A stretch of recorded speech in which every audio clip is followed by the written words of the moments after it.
The crusher at the scrapyard I used was always breaking down. This sunny morning in 1998 was no different. I knew as soon as I pulled into the yard, a tailback of transit pickups and ancient Bedford flatbeds, all powered up with various cars and Detroiters, greeted me. Plus all the usual suspect fellas were kicking their heels, discussing the previous night's football or how bad their dandruff was getting, etc. I jumped down from the Dodge and started to unstrap whilst waiting to get on a weighbridge. Reed's ERF bulkers, unable to load due to the inoperative crusher, causing even more tailbacks and congestion in the yard than usual. Behind me, I heard the air brakes of another wagon pull in.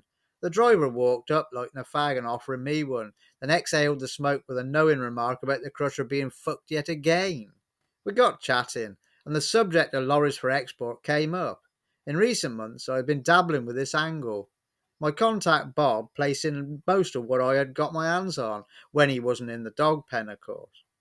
I was hoping this was going to be my way into making big money at last. Ho, bloody ho.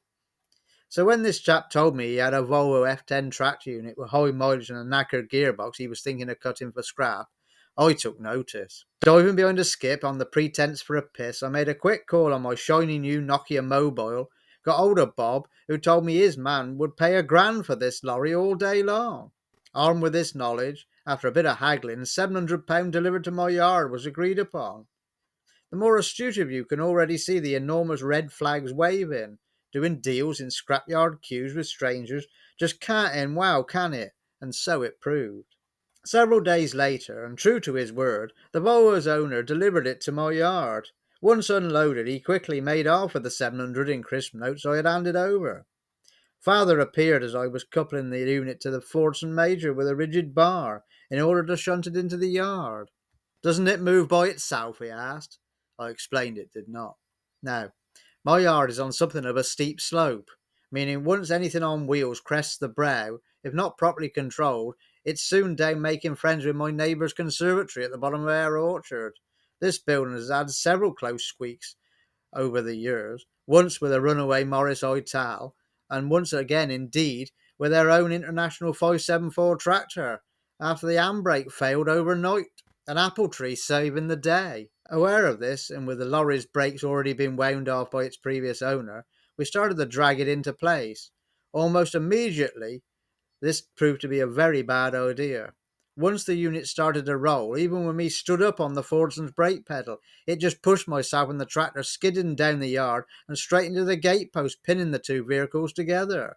A most disconcerting experience.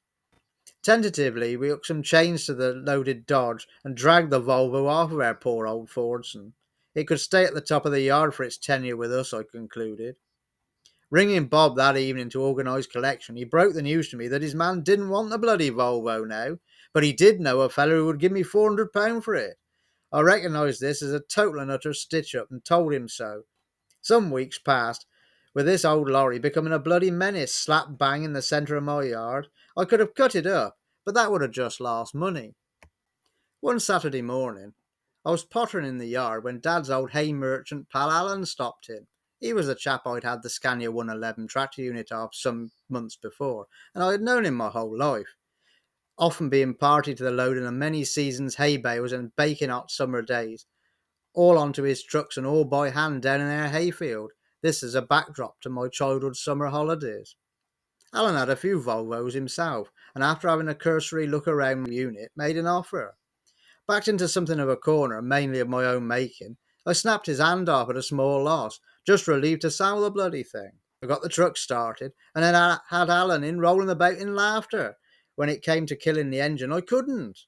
Someone had disconnected the bloody stop cable. Much frantic scrabbling and scraping about as I tried to tip the cab ensued before silence once again fell on my rural scrapyard. With the deal done, Alan collected the F10 and took it off on a rigid bar to break up for spares. Another lesson learned at a cost. Hello there. Thank you for watching my video. If you've enjoyed this one, but like to see a few more, please subscribe to the channel. Also like and share. It is appreciated. Does mean a lot. All the best, y'all. Take care.